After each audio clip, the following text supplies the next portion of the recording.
자, 오늘은 개발 행위 허가에 대해서 알아보도록 하겠습니다.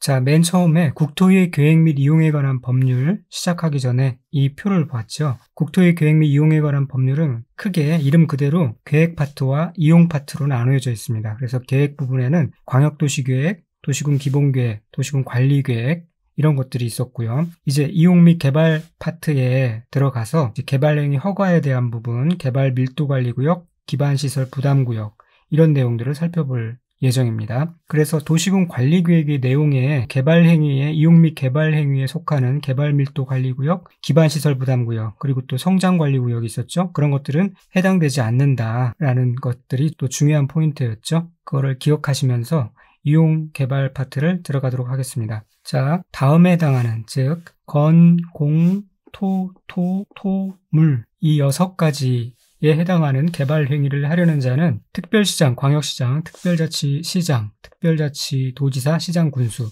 6인의 허가를 받아야 해요. 그래서 그 허가 받아야 되는 대상 행위와 구체적인 내용들에 대해서 알아볼 텐데 그 전에 이제 포인트가 되는 것이 도시군 계획 사업은 공적 목적이므로 개발 행위 허가 대상에 해당되지 않는다는 사실 중요하니까 꼭 알아두셔야 되는데요. 도시군 계획 사업이 뭐가 있었죠? 사, 시, 개, 정이 있었죠. 그래서 도시군 계획 시설 사업, 도시 개발 사업, 도시 정비 사업 이런 것들은 이제 공적 목적을 위해서 개발 행위를 하는 것이므로 이 허가 대상 행위에 해당되지 않는다라는 사실을 꼭 먼저 알아두시고요. 자, 그러면은 허가 대상 행위가 어떤 것이 있는지 알아보도록 하겠습니다. 먼저 건축물의 건축, 공작물의 설치 기본적으로 다 허가를 받아야 되고요. 토지 형질 변경, 토석 채취, 토지 분할, 물건을 쌓아놓는 행위 등이 허가를 받아야 되는 행위인데 구체적으로 다시 한번 들어가서 보도록 하겠습니다. 건축법에 따른 건축물의 건축, 그 다음에 인공을 가하여 제작한 시설물의 설치 이런 것들 다 허가를 받아야 되고요. 그 다음에 토지의 형질 변경에 있어서는 구체적인 내용을 보면은 절토, 성토, 정지작업, 포장 등의 방법으로 토지의 형상을 변경하는 행위와 공유수면 매립 이런 것들도 다 토지의 형질 변경에 해당되어서 허가를 받아야 됩니다. 그런데 토지의 형질 변경 중에서도 경작을 위한 토지의 형질 변경은 허가받지 아니합니다. 왜냐하면 경작을 위한 거예요, 말 그대로. 그래서 이런 거는 개발 행위가 아니므로 허가받지 않는다. 그런데 또 다만 지목의 변경을 수반하는 형질 변경은 허가를 받아야 돼요. 경작을 위한 것이라도 지목의 변경을 수반하는 형질 변경은 허가를 받아야 되는데 다시 또 다만 전답 사이의 지목 변경은 허가를 받지 아니합니다. 전과 답은 말 그대로 밭과 논은 지목의 변경되긴 되되 밭으로 쓰든 논으로 쓰든 다 경작을 위한 토지 형질 변경에 해당되니까 허가를 받지 않는다는 거예요. 그래서 옆에 보면은 경작을 위한 경우라도 전답 사이에 지목 변경을 수반하는 토지 형질 변경은 허가를 받아야 한다라고 하면 틀리다라는 거죠. 그래서 이 부분 헷갈리지 않게 잘 알아두시고요. 그 다음에 토석 채취는 흙, 모래, 자갈, 바위 등의 토석을 채취하는 행위를 말해요. 그런 거 다 개발행위 허가를 받아야 된다는 건데 그 중에서 토지의 형질 변경을 목적으로 하는 토석 채취는 허가를 받지 아니합니다. 그 다음에 토지 분할. 토지 분할은 기본적으로 허가를 다 받습니다. 그런데 주의하셔야 될 게 이 건축물이 있는 대지의 분할은 제외합니다. 그러니까 허가를 받지 않는다는 거예요. 다만 헷갈리지 않아야 될 게 후에 나오지만 건축법에 보면은 대지의 분할 제한해서 건축물이 있는 대지는 대통령으로 정하는 다음의 범위 즉 주거지역 60제곱미터, 상업공업지역 150, 녹지지역 60제곱미터 이 면적에 못 미치게 분할할 수 없다라는 그러한 내용이 있어요. 그러니까 다시 정리하면은 건축물이 있는 대지의 분할에 대해서는 개발행위 허가가 필요하지는 않습니다. 다만 건축물이 있는 대지는 일정한 면적 및 건축물의 건폐율, 용적률, 높이 제한 등에 따른 기준에 못 미치게 분할할 수 없도록 규정을 하고는 있다라는 거죠. 그래서 분할 자체를 금지하는 것이 아니라 분할 시 준수해야 할 어떤 그런 기준들이 있다라는 얘기예요. 어쨌든 토지 분할은 개발행위 허가를 받아야 되는데 건축물이 있는 대지는 여기에서 제외한다. 자, 그리고 또 하나 이 합병에 대해서는 허가 받을 필요가 없습니다. 그러니까 기본적으로 분할에 대해서 좀 엄격하죠. 자꾸 분할해버리면은 땅이 자꾸 조각으로 나뉘게 돼서 자칫 잘못하면 쓸모없는 조각이 되어버릴 수 있기 때문에 분할에 대해서는 허가를 기본적으로 받아야 된다라는 얘기고요. 그러나 건축물이 있는 대지는 상황이 다르죠. 건축물 때문에 상황에 따라서 분할할 수 있도록 해줘야 하기 때문에 그것까지 허가를 받고 하진 않는다. 다만 너무 작게는 이렇게는 하지 않도록 그렇게 규정하고 있고요. 합병은 분할되어 있던 것들을 합치는 거니까 더 쓸모있는 용도로 활용할 수가 있게 되는 거죠. 그래서 합병은 기본적으로 허가 대상이 아니라는 것입니다. 자, 그 다음에 물건을 쌓아놓는 행위도 모든 지역에 물건을 쌓아놓는 행위에 대해서 허가를 받아야 된다는 게 아니라 녹관자, 녹지지역, 관리지역 또는 자연환경 보전지역 안에서 건축물의 울타리 안에 위치하지 아니한 토지의 물건을 1개월 이상 쌓아놓는 행위. 자기 울타리 안에 쌓아놓는 거야 누가 뭐라고 해요? 그런데 그 울타리에 위치하지 아니한 울타리 밖에 토지에 물건을 그것도 잠깐 하루 정도 쌓아놓는 거 괜찮겠지만 1개월 이상 쌓아놓는 행위에 대해서는 허가를 받아라라는 것이고요. 다만 이것도 주거지역, 상업지역, 공업지역, 농림지역에서는 허가를 받지 아니합니다. 주택가에 잠깐 쌓아놓을 수 있죠. 상업지역, 공업지역 이런 여러 가지 그런 상업이나 공업의 용도로 물건을 쌓아놓는 일이 빈번할 겁니다. 그리고 농림지역도 퇴비나 뭐 이렇게 가을거지한 그러한 농작물들을 볏짚단 같은 것들을 쌓아놓잖아요. 그런 거는 허가를 받지 않아도 됩니다. 자, 그리고 개발행위 허가를 받은 사항을 변경하는 경우에도 변경 허가를 받아야 합니다. 그런데 경미한 사항을 변경하는 경우에는 유기인에게 통지만 하면 됩니다. 그 경미한 사항이 무엇이냐? 사업기간을 단축하는 경우, 연장하는 경우는 허가를 받아야겠지만 단축하는 경우는 통지만 하면 되고요. 또 부지 면적, 건축물 연면적을 5% 범위 내에서 축소하는 경우, 반대로 확대하는 경우는 허가 받아야 되고요. 공작물의 위치를 1m 범위에서 변경하는 경우와 같은 일괄 신고 대상인 경우, 이런 경우 경미한 사항에 해당되어서 통지만 하면 되도록 그렇게 규정하고 있습니다. 그리고 또 허가 없이 가능한 개발 행위가 있습니다. 재해복구, 재난수습을 위한 응급조치인 경우 허가 없이 가능한데요. 단 이렇게 응급조치를 한 경우에는 1개월 이내에 이 유기인에게 신고를 하도록 하고 있습니다. 자, 그 밖에 경미한 행위인 경우 허가를 받지 않는데 허가 대상 행위에 해당되었던 건축, 공작물의 설치, 토지 형절 빈공, 토석 처치, 토지 분할, 그 다음에 물건을 쌓아놓는 행위 다 각각 경미한 행위가 있습니다. 건축물의 경우 이제 허가 신고 대상에 해당되지 않는 건축물의 건축, 공작물의 설치에도 그런 것들이 있고요. 쭉 있는데 여기까지는 자세히 알아둘 필요는 없고요. 아까 토지 분할에서 개발 행위를 기본적으로 다 받는다고 했죠. 건축물이 있는 대지는 제외한다고 했고요. 그런데 개발 행위 허가를 받지 않고 토지를 분할할 수 있는 경우가 또 예외적인 경우가 이렇게 있습니다. 사공행도 5m, 사도 개설 허가를 받은 토지의 분할, 공공용지 또는 공용지로 하기 위한 토지의 분할, 행정재산 중 용도 폐지되는 부분의 분할, 토지의 일부가 도시군계획시설로 지형도면에 고시가 된 토지의 분할 등등이 토지 분할에 있어서 개발 행위 허가를 받지 아니하고 토지를 분할할 수 있는 경우에 해당됩니다. 이 정도만 알아두시면 되겠고요. 자, 개발 행위의 절차. 개발 행위를 하려면 개발 행위 신청서를 먼저 제출해야 되는데요.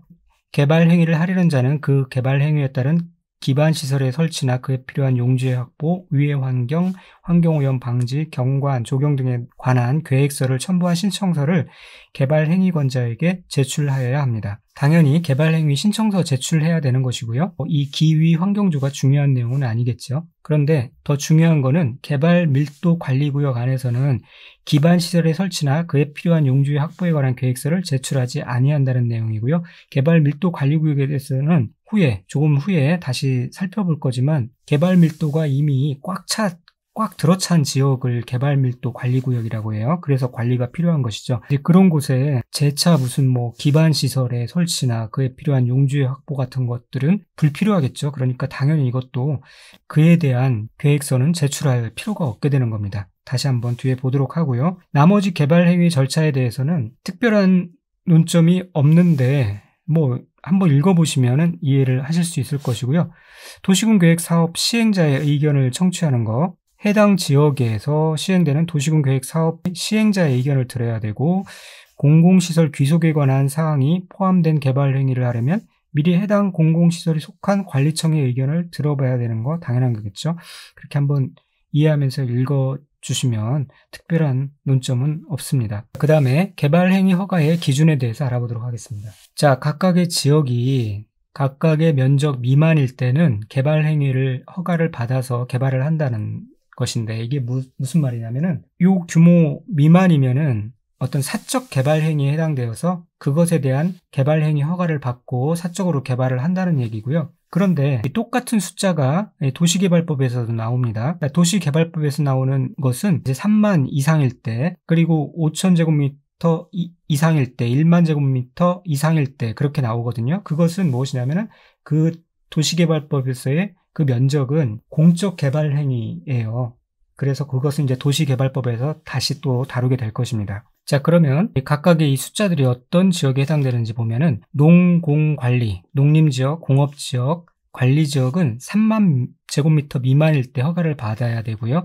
보전녹지지역, 자연환경 보전지역은 말 그대로 이제 보전을 위한 지역이니까 좀 더 엄격하게 관리해서 5,000제곱미터 미만일 때 허가를 받도록 그렇게 하고 있습니다. 그리고 또 주거지역, 상업지역, 생산녹지지역, 자연녹지지역은 1만 제곱미터 미만일 때 허가를 받도록 하고 있습니다. 그래서 이거는 뭐 이해보다는 단순 암기 사항이죠. 이렇게 암기하시면 되겠습니다. 농공관리는 3만원 미만으로 1인 3만원 미만으로 접대가 가능하다. 그래서 한번 보자. 5,000원 미만으로 접대하게, 5,000원 미만으로 먹자. 그래도 주상 생자인데, 주상이 살아있는 자녀인데, 생자인데 1만 원으로 먹자, 10,000원짜리로 먹자, 뭐 그렇게 말은 안 되지만 억지로 말을 만들어서 외워두시기 바랍니다. 그리고 이제 이 면적 기준에 부합하여야 함과 동시에 이 개발 행위가 도시군 관리계획 및 성장관리계획의 내용에 어긋나지 않아야 되고요. 또 도시군 계획 사업의 시행에 지장이 없어야 됩니다. 뭐 여러 가지 이렇게 조화를 이루는 것도 필요하겠고요. 그리고 지역을 이제 시가와 용도, 유보 용도, 보전 용도로 이렇게 구분을 해서 그 용도 지역별로 개발 행위 허가 기준을 좀 달리 적용할 수가 있는데요. 유보 용도는 도시계획위원회의 심의를 통해서 개발 행위 허가의 기준을 강화 또는 완화하여 적용할 수 있습니다. 그 유보 용도에 해당되는 지역은 자연녹지지역, 생산관리지역, 계획관리지역이 있고요. 그리고 보전 용도는 보전관리, 농림지역, 자연환경 보전지역, 생산녹지지역, 보전녹지지역이 있는데 이 지역에서는 그 개발 행위 허가 기준을 강화하여 적용할 수 있습니다. 여기서 이제 키가 되는 것은 유보 용도는 말 그대로 그냥 유보해 놓은 지역이기 때문에 강화 또는 완화해서 적용할 수 있대. 보전 용도 지역은 보전 용도로 묶어놓은 지역이기 때문에 개발 행위 허가 기준을 완화해서 적용할 수는 없고요. 한다면 강화하여 적용할 수밖에 없습니다. 그래서 이 두 개 차이만 알아두시면 되겠습니다. 그리고 또 조건부 개발 행위를 허가를 해줄 수 있는데 특징적인 것은 이 조건을 붙일 수가 있어요. 조건을 붙여서 개발 행위 허가를 해줄 수가 있는데 이때에는 미리 개발 행위 허가를 신청한 자, 이 신청한 자의 의견을 들어야 한다는 게 특징적인 거죠. 그리고 경우에 따라서 이 6위는 개발 행위 허가를 받는 자로 하여금 이행보증금이라는 것을 예치하게 할 수가 있어요. 그런데 어떤 경우 이행보증금을 예치하게 할 수 있느냐? 굴비 발차기인 경우 이행보증금을 예치하게 할 수 있습니다. 즉 토지의 굴착, 비탈면에 조경을 설치할 경우, 발파로 인한 낙석 피해가 우려될 경우, 차량 등의 통행으로 환경오염이 우려될 경우, 그리고 기반시설의 설치가 필요한 경우, 이런 경우 이행보증금을 예치하게 할 수 있는데 향후에 이런 굴착이나 발파 같은 것들로 인해서 현장이 훼손되어 된 경우 원상회복을 할 수도 있고요. 이제 그런 여러 가지 경우를 대비해서 이행보증금을 예치하게 할 수 있는 겁니다. 그리고 이 이행보증금은 민간만 이행보증금을 예치하도록 합니다. 즉 그러니까 국가 또는 지방자치단체, 공공기관, 지방자치단체 이런 곳이 관여되어서 시행하는 개발 행위는 이행보증금 예치 안 해도 된다는 거고요. 예치 금액은 총 공사비의 20%. 왜냐? 이행보증금이잖아요. 그래서 20%고요. 현금으로 납입하되 보증서 등으로 가름할 수 있고 개발 행위가 다 끝나서 준공검수를 받을 때에는 즉시 이를 반환해야 합니다. 물론 대집행에 의해서 원상회복을 한 경우에는 그 잔액이 있을 때만 예치자에게 반환하면 되겠죠. 그리고 개발행위 허가 또는 변경 허가를 할 때 이 유기는 그 개발행위에 대한 인가 허가 등에 관하여 미리 관계 행정기관의 장과 협의한 사항에 대해서는 그 인허가를 받은 것으로 본다는 것도 좀 특징적이죠. 그리고 개발 행위를 한 다음에는 이제 준공검사를 받아야 되는데, 준공검사에 해당 행위는 건, 공, 토까지입니다.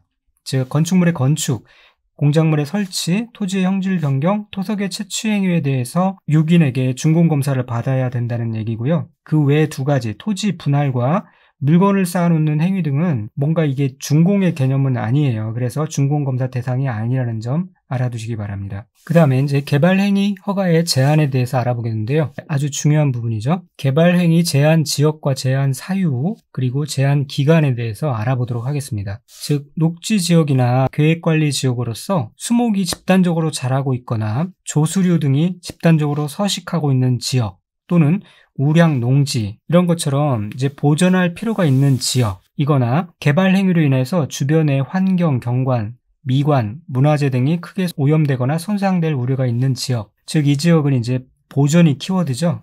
보존할 필요가 있는 지역에 대해서는 제한을 하는데요. 제한권자는 국토교통부 장관, 시도지사, 시장 또는 군수입니다. 이 사람들이 한 차례에 한해서만 3년 이내의 기간 동안 개발행위 허가를 제한할 수 있습니다. 국토교통부 장관이 제한할 때는 중앙도시계획위원회의 심의를 거치고요. 시도지사, 시장 군수가 제한할 때는 지방도시계획위원회의 심의를 거칩니다. 그리고 또 한 파트는 뭔가 이제 지정이 이미 됐거나 진행 중인 그런 지역들이에요. 즉 도시군 기본계획이나 도시군 관리계획을 수립하고 있는 지역으로서 그 도시군 기본계획이나 도시군 관리계획이 결정될 경우 용도지역, 용도지구 또는 용도구역의 변경이 예상되고, 그에 따라 개발행위 허가의 기준이 크게 달라질 것으로 예상되는 지역. 그러니까 그냥 도시군 기본계획이나 도시군 관리계획을 수립하고 있는 지역, 여기까지만 알아두시면 되겠죠.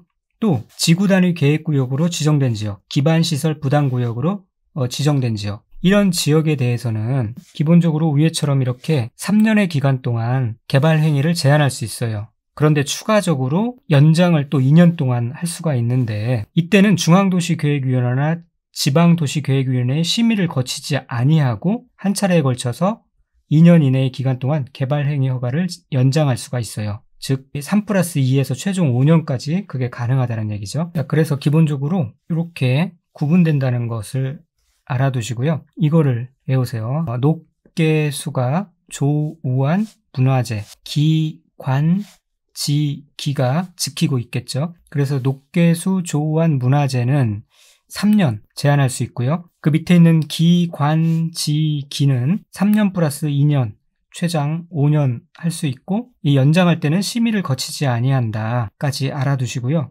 그리고 여기 이제 이니셜 따서 외울 때 지구단위 계획구역, 그 다음에 기반시설 부담구역, 개발 밀도 관리구역, 그런 거 아닙니다. 기반시설 부담구역이라는 것 정확하게 지역을 같이 암기해두시기 바랍니다. 그 다음에 이제 성장관리계획구역과 성장관리계획에 대해서 알아보겠습니다. 성장관리계획구역에 대해서 내용에 들어가기 전에 먼저 대략적인 어떤 뉘앙스를 알고 계셔야 되는데, 이 성장관리계획구역은 아주 도심지역이 아니에요. 도심 외곽지역에 앞으로 잠재적인 성장이 예상되는 지역, 그래서 바람직한 성장이 되도록 관리해야 될 그런 지역에 대해서 성장 관리 계획을 세우고 그 구역을 지정하고 그런 것입니다. 그래서 이제 그 대상 지역이 어떤 지역이냐면 녹지지역, 관리지역, 농림지역, 자연환경 보정지역, 녹관 농차에 해당되죠. 그런 지역의 전부 또는 일부에 대해서 성장 관리 계획 구역을 지정할 수가 있게 되는 겁니다. 자, 그러니까 즉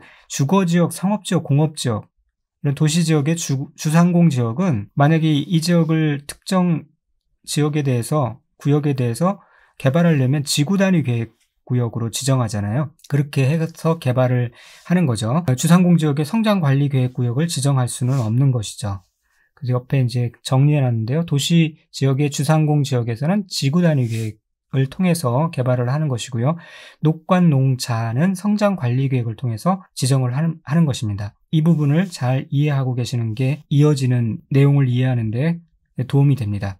중요한 내용이고요. 자, 그러면 이제 좀 더 구체적으로 들어가서 이 녹관농자 중에 어떤 지역이 이제 전부 또는 일부에 대해서 성장관리계획구역을 지정할 수 있냐 할 때, 개발 수요가 많아서 무질서한 개발이 이미 진행되고 있거나 진행될 것으로 예상되는 지역이에요. 그리고 또 주변의 토지이용이나 교통여건 변화 등으로 인해서 향후 시가화가 예상되는 지역, 주변 지역과 연계하여 체계적인 관리가 필요한 지역, 지역 지구 등의 변경으로 토지 이용에 대한 행위 제한이 완화되는 지역, 이러한 지역들에 대해서 이제 성장관리계획구역을 지정하게 됩니다.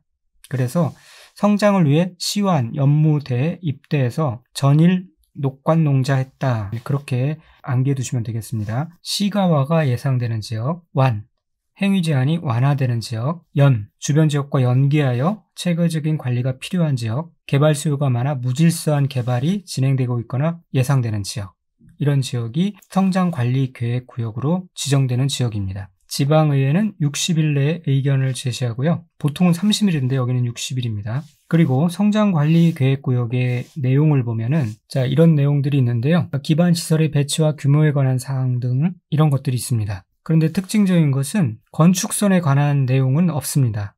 전에 한번 언급했듯이 지구단위 계획구역을 지정할 때는 그 포함되어야 될 내용에 건축선에 대한 내용이 포함될 수 있었죠. 그리고 지구단위 계획구역에서 이 기반시설의 배치와 규모에 관한 사항, 그리고 건축물의 용도 제한, 요 두 가지, 건축물의 건폐율, 용적률, 요 두 가지는 필수 포함 사항이었었죠. 그 부분도 같이 기억해 두시기 바랍니다. 그리고 성장관리계획구역에서는 이 건폐율과 용적률을 조금 완화해 주는데요. 계획관리지역에서는 원래 건폐율이 40%였죠.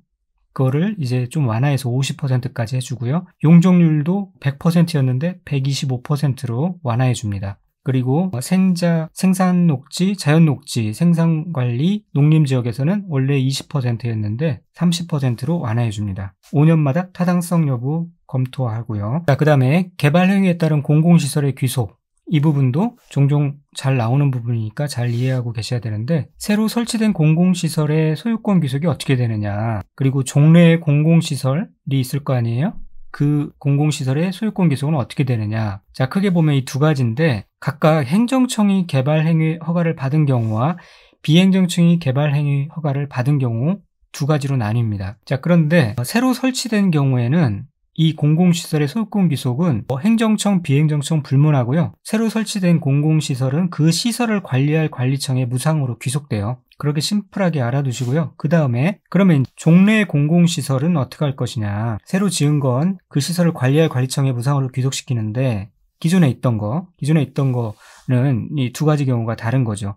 행정청일 때는 행정청이 개발행위 허가를 받은 경우에는 그 개발행위 허가를 받은 자에게 무상으로 귀속돼요. 그런데 비행정청이 받은 경우에는 그 비행정청에게 그 종래의 공공시설을 그냥 줄 수는 없잖아요. 그래서 그 개발행위로 용도가 폐기되는 공공시설을 새로 설치한 공공시설의 설치 비용에 상당하는 범위에서 개발행위 허가를 받은 자에게 무상으로 양도할 수 있습니다. 그렇게 새로운 공공시설의 설치 비용을 좀 보전을 해주는 거죠. 자, 그리고 이 소유권의 귀속 시기는, 자, 먼저 행정청인 경우에는 개발행위가 끝나 준공검사를 마친 때에는 해당 시설 관리청에 공공시설의 종류와 토지의 세목을 통지해야 해요. 바로 그때 이 통지한 날에 해당 시설을 관리할 관리청과 개발행위를 받은 자에게 각각 귀속된 것으로 봅니다. 그런데 비행정청인 경우에는 개발행위가 끝나기 전에 그 시설의 관리청에 그 종류와 토지의 세목을 통지해야 하고요. 그리고 나서 준공검사를 받음으로써 그 시설을 관리할 관리청과 개발행위 허가를 받은 자에게 각각 귀속되거나 양도된 것으로 봅니다. 즉 행정청은 준공검사를 마치고 통지한 날에, 그 다음에 비행정청은 통지는 개발행위 끝나기 전에 이미 하고요. 준공검사를 받음으로써 소유권이 귀속됩니다. 자, 여기까지 알아두시고 다음 시간에는 개발밀도 관리구역과 기반시설 부담구역에 대해서 알아보도록 하겠습니다. 감사합니다.